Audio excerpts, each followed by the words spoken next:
ইদানিং নিরামিষ খেতে ভীষণ ভালো লাগে, কেন জানি না। তবে আজ ছিল শিব চতুর্দশী, এজন্য তো নিরামিষ রান্না বান্না করেছি। আজ একটা মজাদার রান্না করেছি আমার নিজের আইডিয়ায়।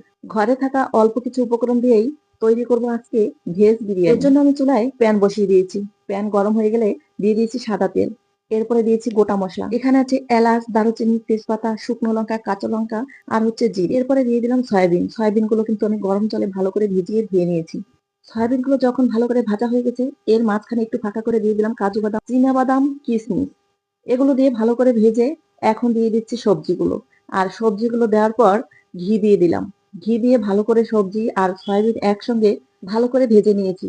এরপর পরিমাণ মতো জল দিয়ে এখন ঢাকা চাপা দিয়ে দেবো প্রায় 30 মিনিটের মতো।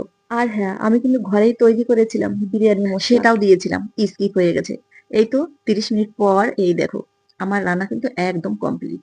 এত সুন্দর সেন্ট বের হয়েছে না, একদম আমার ঘর মৌ মৌ করে উঠেছে। এই তো আমার রান্না কমপ্লিট, এখন একটু ঘি দিয়ে নামিয়ে নিলেই হয়ে যাবে। তবে আজকের এই ভেজ বিরিয়ানি রান্না কেমন হলো কমেন্ট করে জানাতে কিন্তু একদমই ভুলবেন না। ধন্যবাদ সবাই।